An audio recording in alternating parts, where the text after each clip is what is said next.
दोस्तों एक छोटी सी कहानी लेकर के मैं आप तक आया हूँ। एक भोला नाम का लड़का रहता है। भोला सुबह जो है सुबह सुबह मुर्गे की आवाज सुन करके उठता है।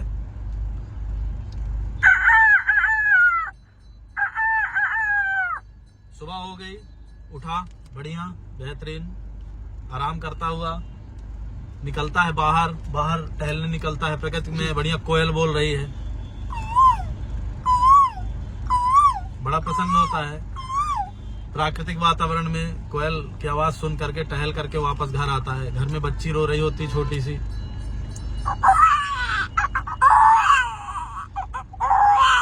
तो अपनी पत्नी को बोलता है कि भाई जल्दी से नाश्ता वास्ता लगा दो, क्योंकि आज जल्दी ऑफिस जाना है। जैसे ही फोन आएगा वैसे ही मुझे जाना होगा। इतने में ऑफिस से टेलीफोन आ जाता है।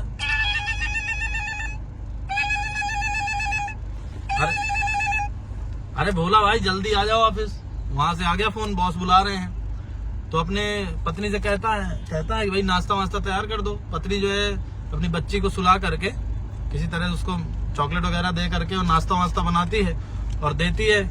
भोला जल्दी से नाश्ता करता है और अपनी गाड़ी स्टार्ट करता है और चलने लगता है। पत्नी कहती है हेलमेट लगाओ। कहता अरे हेलमेट की क्या जरूरत है, 2 मिनट का काम है, मैं बस करके आ गया वापस, है ना। तो वो लगाता नहीं है हेलमेट और चल देता है। जल्दबाजी में चलता है। गली में जाम लगा रहता है क्योंकि कोई गधा वहां पे रेक रहा होता है।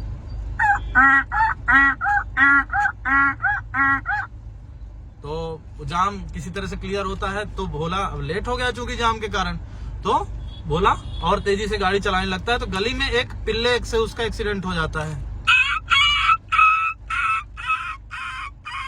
पिल्ले पे गाड़ी चढ़ गई, पिल्ले को भी लग गई, भाई साहब भी गिर गए। भाई साहब के सर पे चोट आ गई। लोगों ने तुरंत उनको घेरा और एम्बुलेंस को फोन किया और एम्बुलेंस में उनको लादा।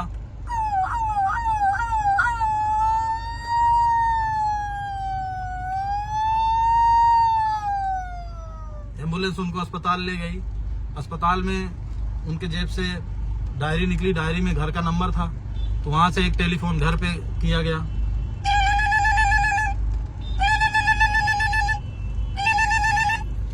टेलीफोन घर पे किया जाता है कि भाई इनके सर पे चोट लगी, गंभीर अवस्था में है, तुरंत आइए।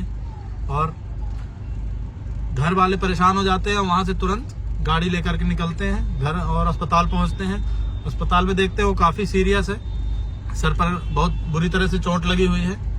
और इस तरह से चोट लगने के कारण वो सीधे मृत्यु को प्राप्त हो जाता है और ऊपर यमराज जी के पास पहुंच जाता है। जब वो यमराज जी के पास पहुंच जाता है तो वहां पर बहुत परेशान होता है। पीछे मुड़ के देखता है उसके बच्चे परेशान हो रहे हैं। बच्ची रो रही है। कैसे रो रही है? उसकी पत्नी परेशान, उसकी बच्ची परेशान, उसके जो भी रिश्तेदार थे, भाई लोग थे, जो भी नातेदार थे, वो सब जो कहते थे कि बुरा वक्त आएगा तो बताना, सब निकल चुके हैं। कोई उसकी पत्नी का फोन नहीं उठा रहा, कोई उसको पैसे नहीं दे रहा है, कोई उसकी मदद नहीं कर रहा है। ऊपर से देख करके भोला बड़ा दुखी होता है। भोला बड़ा दुखी होता है, बड़ा रोता है और यमराज से जा करके गिड़गिड़ाता है कि यमराज जी एक मौका दे दो मुझे, जीवन में कभी ऐसी भूल नहीं करूंगा। क्यों? जीवन में ऐसी भूल नहीं करूंगा। तो यमराज कहते हैं कि नहीं तू सुधरेगा नहीं, तू हेलमेट लगाएगा नहीं अभी भी। क्यों? मुझे पता है तू हेलमेट नहीं लगाएगा, न सुरक्षा का ध्यान देगा, ना अपनी जिंदगी की कोई वैल्यू करेगा। तो वो कहता नहीं, मुझे जिंदगी की वैल्यू हो गई है, मेरी पत्नी परेशान है, मेरी बच्ची रो रही है, सारी चीजें हो गई हैं, एक मौका दे दो, जीवन में कभी गलती नहीं करूंगा। तो फिर यमराज हंसते हुए कहते हैं कि चल ठीक है, एक मौका तुझको देते हैं। और वो वहां से उसके जीव को वापस कर देते हैं और अचानक उसकी नींद खुलती है। तब वो महसूस करता है कि अरे ये तो एक बुरा सपना था। दोस्तों ये सपना हकीकत भी हो सकता था और ये सपना बहुत से लोगों की जिंदगी में हकीकत होता है। तो आपसे अनुरोध है, जब वो उठता है सपने से, बुरी तरह से बुरे सपने से उठता है, तो फिर वो प्रतिज्ञा करता है कि नहीं यार, मैं अपने परिवार की रक्षा के लिए, अपनी रक्षा के लिए हमेशा हेलमेट पहनूंगा और बिना हेलमेट के नहीं निकलूंगा। ये कहानी बहुत ही जोरदार तरीके से आपको बताई है हमारे भाई ने और इनके लिए एक ताली बजा दो यार, अपने लिए भी बजा लो। अरे भाई बहुत ही टैलेंटेड है।